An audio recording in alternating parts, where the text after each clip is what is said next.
In 1984, during an era marked by technological promise, a single product was unveiled that would alter the course of human interaction forever: the Apple Macintosh. It was a seemingly innocent debut, but what happened next shocked the world. The evocative vision of a young man with a reality-bending idea would inspire generations, yet simultaneously, the tale of his rise reveals a paradox of brilliance and tumult that few could foresee. This is the story of Steve Jobs, a name that would come to embody the relentless pursuit of innovation and the very spirit of Silicon Valley. /N born on February 24, 1955, in San Francisco, California, Steve's beginnings were anything but conventional. Abandoned at birth and adopted by Clara and Paul Jobs, a working-class couple from Mountain View, Steve was raised in a time that would later be referred to as the dawn of the tech revolution. From an early age, he demonstrated an uncanny aptitude for machinery and electronics. But nobody knew that this early interest would soon flourish into an obsession that would lay the groundwork for a global empire. As a teenager, Jobs was not the typical high school student. Constantly seeking adventure and knowledge, he hired himself to Atari, a gaming company, where he quickly earned a reputation for being brilliant yet difficult to work with. It was during this time that Jobs reconnected with an old friend, Steve Wozniak, an electrical engineering whiz, and together they envisioned a future that would crisscross technology and creativity. It was the summer of 1976 when the duo founded Apple Computer in a garage in Los Altos, California, believing fervently that technology should not just fill a utility, but should also serve as a conduit for personal expression. And the first product they introduced, the Apple I, was an ambitious, if rudimentary, personal computer. Sales were slow in the beginning, but persistence paid off. In 1977, with the launch of the Apple II, the company skyrocketed to success. Facing fierce competition from giants like IBM, Apple managed to carve out a niche, growing not just in profits, but as a cultural icon. Jobs' relentless charisma and visionary leadership transformed how people engaged with technology. But as Apple surged, so too did the pressures and expectations placed upon Jobs. And the rise of Steve Jobs, however, was rife with struggles. His challenging personality created rifts within the organization, pushing away brilliant minds and leaving others frustrated.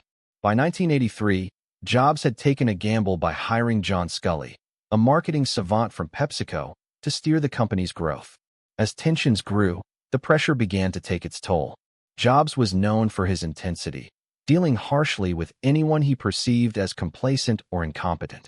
Facing mounting conflicts, the inevitable occurred in 1985 when Jobs was ousted from his own creation. In this dramatic turning point could have marked the end of his story. Instead, Steve Jobs would rise from the ashes. In a striking comeback narrative, he founded Next, a computer platform development company aimed at higher education and business markets. Although Next failed to achieve commercial success, the technological innovations from its endeavors laid foundational work for the future. His brief detour into Pixar Animation Studios also proved serendipitous. Under his guidance, the company produced several hit films, including Toy Story, forever changing animation and film. But the world was not yet done with Steve Jobs. In 1997, Apple acquired Next, bringing Jobs back into the fold and igniting a period of unparalleled creativity and innovation within the company. By the time the iMac was launched in 1998, Steve Jobs had transformed from the archetype of a troubled visionary into one of technology's consummate pioneers. The iPod, iPhone, and iPad followed in rapid succession, each introduction meeting with both critical acclaim and worldwide enthusiasm. In Jobs' relentless pursuit of perfection caused him to become both idolized and vilified. As shareholders reveled in unprecedented profits and valuations soared into the stratosphere, questions loomed over his leadership style and the human cost incurred along the way. Yet, there was one element that remained crystal clear. Jobs possessed an extraordinary ability to anticipate consumer desires, drawing in audiences to adopt new technologies long before they realized they needed them. But fate can be cruel. And in 2004, when he was diagnosed with a rare form of pancreatic cancer, his world began to unravel. He battled the illness with a tenacity that mirrored his approach to business. But as his health deteriorated, so did the very fabric of the company he had worked tirelessly to nurture.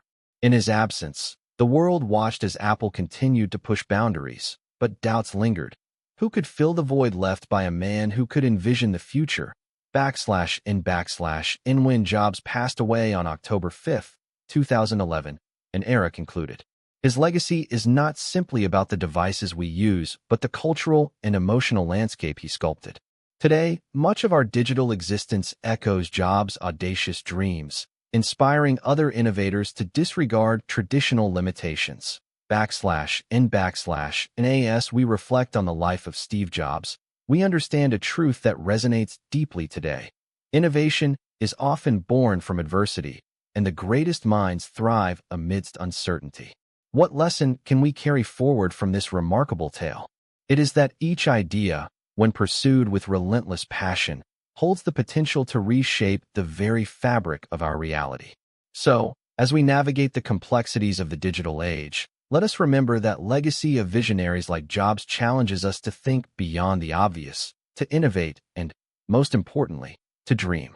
As we delve deeper into the impact of Jobs' life, it is important to analyze the cultural shifts that occurred due to his groundbreaking work. With every product launch, Jobs did more than just present innovative technology. He crafted an experience that captivated the hearts and minds of consumers. He understood that people were drawn not just by functionality, but by beauty and simplicity. The introduction of the iPhone in 2007 marked a seismic shift in how we interact with the world around us. It was not just a phone, it was a gateway to an unprecedented digital life. Employees at Apple marveled at how Jobs would infuse emotion into technology. He transformed dry technical specifications into compelling narratives that resonated with everyday users. The iPhone was a triumph of design and vision, encapsulating Jobs' belief that technology should be accessible and aesthetically pleasing. The sleek, minimalistic design contrasted sharply with the clunky devices of the past. In a striking moment reminiscent of a magician pulling a rabbit from a hat, Jobs unveiled the iPhone, showcasing its features with theatrical flair. The audience was awestruck as they witnessed the merging of computing, communication, and creativity into a single elegant device. But nobody knew that this single act of presentation would not only cement Apple's market leadership, but would also redefine global communication. Yet, triumph was never without its challenges. As the iPhone soared in popularity, so too did the scrutiny surrounding Jobs' leadership style. Reports emerged detailing a culture within Apple that thrived on fear and intensity, creating an environment where only the strongest survived. Employees described the relentless pressure to innovate, the long hours, and the overwhelming expectations. While some found inspiration in Jobs' unwavering commitment to excellence, others recoiled from his tyrannical ways. It laid bare a truth about genius. Often, it comes wrapped in a complex package of brilliance and volatility. Perhaps the most poignant struggle of Jobs' later years was his personal health. In 2004, amid his rising empire, he was diagnosed with a rare pancreatic neuroendocrine tumor, a diagnosis that shattered the facade of invincibility. Initially opting for alternative treatments and delaying conventional medical intervention, Jobs' choice was emblematic of his belief in the unconventional. However, as his condition worsened, the reality of his mortality became impossible to ignore. In the final years of his life, he managed to continue exerting his influence over Apple, pushing new projects and fostering innovation. But the toll of his illness was evident. He attended meetings with an air of fragility contrasting starkly with the passionate fire that once defined him. In 2010, Jobs proudly introduced the iPad, a product that would further push the boundaries of what consumers expected from technology. The launch was masterful, building upon the anticipation established by the iPhone. While many were skeptical of the need for a new category of device, Jobs delivered yet another theatrical presentation that left no room for doubt. The iPad became a global sensation, changing the way we consume content and interact with the digital world. It brought the promise of technology into the hands of millions, blending seamlessly into everyday life and signaling yet another triumph in Jobs' storied career. Yet, even as he basked in the glow of success, the specter of illness loomed large. In fact, the very act of launching the iPad made Jobs' vulnerability more pronounced. With each passing day, he fought against the constraints of his body, unrelenting in his mission to leave a lasting legacy. He became